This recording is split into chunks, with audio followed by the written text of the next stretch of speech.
What's up everybody, this is the 2023 Kia Telluride, which got a little bit of a refresh here for the 2023 model year. But with Kia selling just a few hundred units shy of 100,000 of these things last year for 2022, clearly they didn't need to change much because they have a very hot formula here and these things are very highly sought after still, and even before this refresh. But now with the refresh here, it just makes it look even fresher, even better, and really ensures that Kia will stay at the head of the pack here as far as sales here for the Telluride. So up front there, you can see that they now have these new headlights with these dual LED elements, which are pretty cool looking, although it is a shame they got rid of the amber element you had with that orange ring on the old headlights, but still nice. I also do miss the Telluride script on the front of the hood there. They got rid of that, but you see there's a nice bold new grille that looks great, and also the front bumper is more chiseled and a little blockier looking than before. This one also being the X Pro trim means that you have the more rugged styling here and the darker trim around the windows and things like that. But one of the big things is that you now have 8.4 inches of ground clearance here on the X Pro models instead of the regular 8 inches of ground clearance you have on regular Tellurides. Not a huge difference, but you know, a little bit of extra ground clearance there. And you also see that you have these knobbier all-terrain tires on these 18-inch wheels that are a really cool design as well. And again, the blacked out look is really cool. And then, like I said, the window trim and everything else is blacked out. You also do have some real roof rails here that are going to be a little more usable than the regular Telluride rails. And then going out to the back, you see the darker taillights there now, and of course they've also tweaked the rear bumper a little bit as well, and the badging is a little bit different. But otherwise, it looks really great out back there. And again, it all worked already. I think people love the blocky, boxy styling you have here on the Tellurides, and so I'm glad they kept all of that and just freshened it up just a little bit here. I think overall it really works well. And let's start it up and go for a drive. The Telluride has this new Kia key that I have not seen before. It's really cool how you got this little bump out with the Kia logo and then the buttons there. Similar to the old Kia key, but just a little bit cooler now with the kind of satin finish and the dark metal. It's a really nice key. It's a little bit on the big side. That is the only thing I can say about it. But aside from that, I really like this new key. Very cool.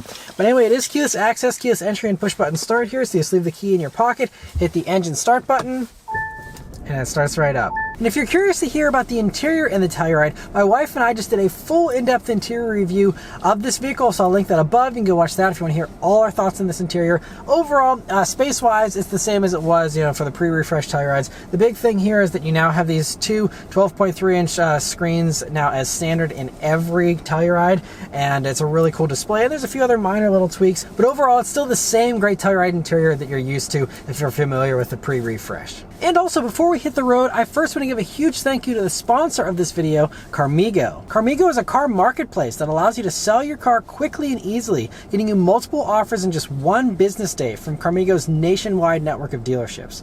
All you have to do is take a few pictures, set a minimum price, and watch those offers come in. It takes less than 15 minutes to list your car, and it's always free to list. You only have to sell if an offer meets or beats your minimum price. Plus, they handle all the annoying paperwork, loan payoffs, and other details that make selling your car a headache. When I first heard about Carmigo, I immediately thought it was a great idea. You get exactly the price you want for your car without any of the hassle or the haggling. So avoid the long process of getting your car appraised at multiple dealerships or having to deal with random strangers on Facebook Marketplace, and get your car sold in a day with Carmigo. If your car sells, you normally just pay a flat $350 sell fee, but for Matt Moran motoring viewers, if you use the link in the description, you'll only pay $300 instead. So if you're ready to sell your car, click the link now and get started. Alright, so setting off here in the 2023 Telluride. So the first thing, well, I mean, all the usual Telluride stuff still applies. You still have great visibility, nice large windshield, nice thin A-pillar, very easy to see forward. View out of the back is also great. And now for 2023, you also have a digital camera rearview mirror here. So you can flip that up and have an unobstructed view behind you. Other things here, well, all the other usual stuff is great. You still have great throttle response, a nice and responsive brake pedal that feels very good. Steering all feels really nice and natural and how you'd expect it to feel. Doesn't feel too heavy or anything. Just really great as far as all that goes. Other things though, so since I'm in the X Pro version, which is a little more rugged, it's not much, but it is a little bit more off-road ready with these tires, especially these all-terrain tires. I was really wondering if they were going to make the ride rougher or noisier or anything like that, and I'm happy to say that I can't notice any difference. Now, it's been a couple of years since I was in a regular Telluride, but I just was in a Palisade Calligraphy a few months back, And this feels no rougher to me, no noisier really either, even at higher speeds. And I was honestly kind of surprised because even I just recently had a Sportage X Pro, and that I could hear a little bit more road noise from those tires. But this, it feels like a normal Telluride. I don't know how they did it, because those tread blocks are definitely chunkier, but for some reason it still feels really, really smooth. So bravo to Kia, the way they set this up. It's really impressive, and I'm assuming the ride would even just be a tiny bit smoother on, you know, the normal all seasons of regular Tellurides.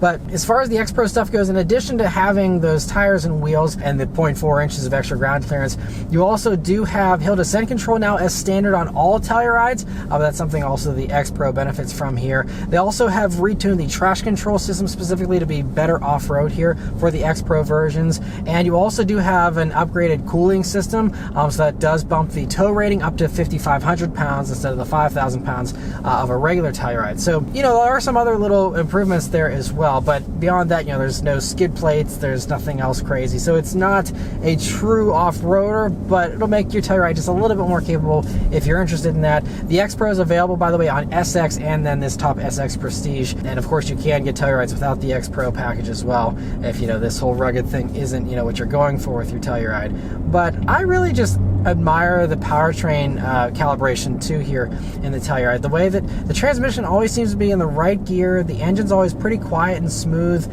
and it's such a good powertrain, as we'll sample here now. So I'm going to go ahead and put it up into the sport mode, and let's turn down onto this back road here and see how it accelerates. Here we go.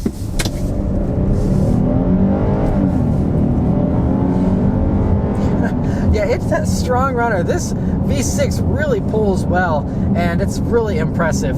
So it's a 3.8 liter naturally aspirated V6 engine. It's been in, you know, Hyundai and Kia products for a good while now.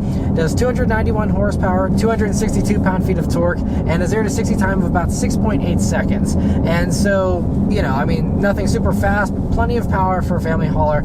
And even whenever you have this thing loaded up, I actually had my in-laws in here as well as my wife and our daughter, and we did a little bit of a longer road trip in this, and it did great. You know, climbing hills with everyone in here and everything, no problem whatsoever. This V6 is great. I still really love it. Fuel economy isn't amazing. I'll get more to that in a little bit later on here. But so now, you know, we are on a little bit of a rougher road, so you are starting to hear some road noise here, some higher speeds. But as you'll hear later, once we hit the highway, it's really still nice and smooth and quiet. And we're coming up with some corners here, and let's see how the Telluride handles. So this is another thing that really impressed me. Diving in here, I mean, it still is a big, you know, SUV that's got, it's almost 4,500 pounds. It's like, I think, 4,469. And as far as, you know, the extra ground clearance and all that, and yet it still handles itself really well. Like, I think this is still one of the better handling crossovers in this segment, and it just all feels so good. And again, I was thinking, okay, well, these tires are going to make it handle worse, and it's, you know, going to be compromised with the extra ground clearance and stuff. It handles just as well as I remember the Telluride handling a couple years back, and again, feels, you know, very similar to the Palisade as well, although that does have a little bit more of a comfort focus. This feels like it might be a little bit better handling, but it doesn't feel like it really gives up any ride comfort. I think maybe the Palisade might be a tiny, tiny bit softer if I'm splitting hairs. I'd really have to drive them back to back to say definitively. You do have all-wheel drive here in all the X Pro models, but if you want, you can still get the Tellurides with front-wheel drive. But as far as this all-wheel drive system goes, it's the same as it was before, where you have this center lock button here, so that'll, you know, lock it to a 50-50 split if you want. Otherwise, it'll, you know, vary the power distribution depending on, you know, where it sees the most traction. And you have, like I said, the various drive modes with the snow mode and stuff like that, so that all helps you in addition to the hill descent control and all those other things. And so it gives you very confident, you know, all-weather capability. And now out here on the highway, there is some wind noise, but that's mostly just because it's about to storm. But otherwise, you know, I don't hear any loud roaring from the tires or anything. It's still just a great, smooth cruiser out here on the highway, which is one of the things I always admired about the Telluride. They're so comfortable and just eat up highway miles so well. And actually, during my week here with the Telluride, I managed to actually do a longer highway drive of about 200 miles going to visit a family member. And so over the 200-mile, you know, trip, it was really great. I also did try out the highway drive assist function here, because it's always kind of mixed results here with any of these Hyundai, Kia, or Genesis products with this highway drive drive assist. In my experience, it hasn't been very reliable. And unfortunately, during my trip as well, there was one time where when I had highway drive assist on and it had the steering assist on and the icon said it was helping me steer, it still went over the lines once. And to me, that is inexcusable. If you're having one of these things and it's supposed to be a lane keeping assist system, it needs to keep you in the lane. And this is one of the few systems, this isn't the only one out there, but it's one of the very few that fails at its main objective. And now most of the time it works fine. Like we're going around this gentle corner now, it's doing most of the steering here for me. You do have to have your hands on the wheel and be paying attention, of course, at all times, but I wish I could count on it to give me reliable assistance. Instead, it's like I'm just steering myself and it just feels like it's just trying to like nudge itself, on its own. It's almost like I'm working against the system sometimes. It's one of these things, if they're going to help you, then they need to help you reliably 100% of the time. And unfortunately, in my experience, this system just doesn't. But, it'll depend on your driving conditions. If you're on highways that hardly have any corners on them, it'll probably be totally fine. And even, it depends on how the roads are paved and stuff, and, the lane markings and all that. Like, it's going around these corners just fine. Again, I'm hovering my hand here and just letting it kind of do most of the steering here on its own, and it handled that no problem. So it is very good most of the time. It's just that every once in a while it kind of catches me off guard where I was like, okay, wait a minute, I can't totally trust this system. I wish it wasn't that way, but I have to be honest, that's been my experience with this and with most of these other vehicles that I've tested from Hyundai, Kia, and Genesis once again. So it's been consistent in the fact that it's not consistent with its reliability, unfortunately. But I mean, otherwise it works, really flawlessly. The adaptive cruise control system is smooth. Everything else, works great. All the other tech is awesome as well. I love having the view of my blind spot here in the gauge cluster when I put my turn signal on. Having the 360 camera is great for parking and all that. All the other tech in here is fantastic as far as all the driver assistance stuff. Having the regular blind spot monitoring, the addition of the rear camera and all that now. Lots of, great tech here, and safety tech especially, but just wish that highway drive assist was just a little bit better. But the last couple of things I mentioned here are the pricing and how it compares to its competition, as well as the fuel economy. So these are rated at 18 in the city, 24 on the highway, and 21 combined. And so I've put 265 miles on this vehicle in my week here. And like I said, about 200, actually I'd say closer to probably 220 miles were on the highway. So mostly highway driving. And I'm only getting 19.4 mpg. Now I did, do some sitting around to film this interior with the engine on. And, we did our interior review with the engine on. So that dragged down a little bit. But even if I rounded up to 20 or even 20 and a half, I'm still under even the combined 21 mpg rating. And with the predominantly highway driving, I was hoping to get over 21, maybe even get closer to 24. And so the EPA might say you get 24 on the highway, but at least in my experience, you're going to be getting 20 on the highway maybe. So, it does fall several mpg short of that goal. Now, I will say that it is also wintertime here, so fuel economy is also affected a little bit by that, but I didn't do any kind of remote starting or any kind of, extended idling aside from, like I said, those two instances to film the interior. But so, I'm a little disappointed in the fuel economy, but this is also consistent with the Palisade and my past experiences with the Telluride. They all typically end up getting, between 18 and 20 mpg, depending on how you drive.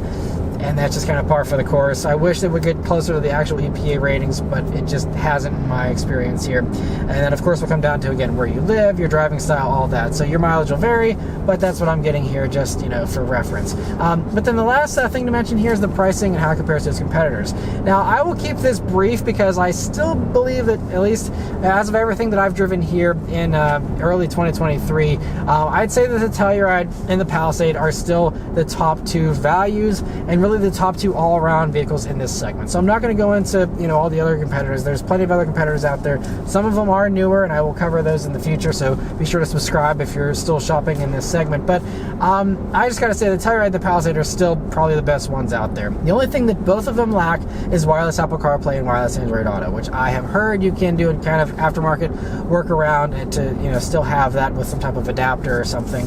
But that's really the only thing that they lack. Everything else, otherwise, they seem to either meet or beat everyone on features and pricing as far as what you get for the money value wise. It just now having these huge screens and top-notch tech and everything else, all the top-notch features, it really is unbeatable. And so these start around $37,000 for a base Telluride. So they have increased in price a little bit, And so this version, for example, is a fully loaded SX Prestige X Pro.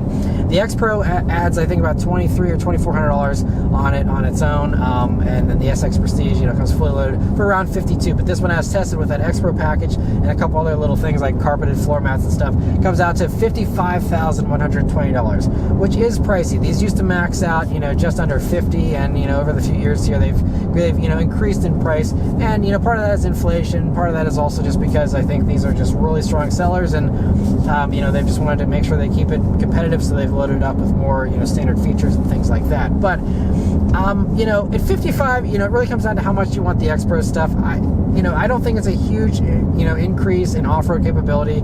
So I personally think that you're better off skipping the X Pro package, sticking to one of these other ones for 52 or less, and then that makes a whole lot more sense. But the one value component I do have to mention, if you are shopping especially at the top of this segment, is that the Palisade calligraphy that I just had a few months ago, that for about the same price, those max out about 52. It's actually got a couple more features that you don't get here on the Telluride. So the Palisade has a massaging driver's seat, which is very nice, and it also has heated third row seats.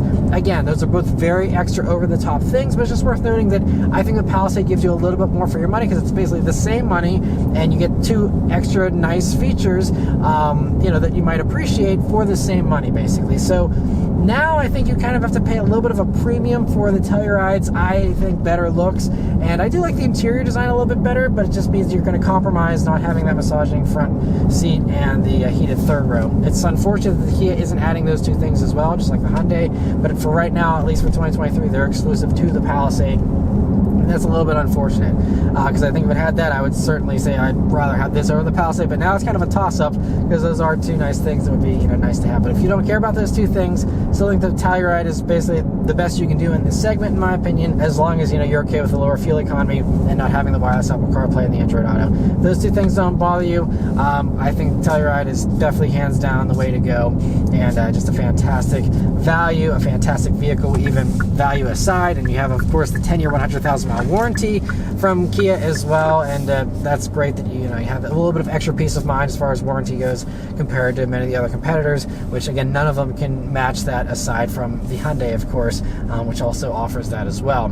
But anyway, that's all of my thoughts here on the 2023 Telluride. Let me know your thoughts in the comments below, and please also leave a like, comment, and subscribe to keep these videos coming. Huge thanks also to Kia for providing me here with this vehicle to review for you guys today. But yeah, thank you all very much for watching, and I'll see you guys in the next one. Take care.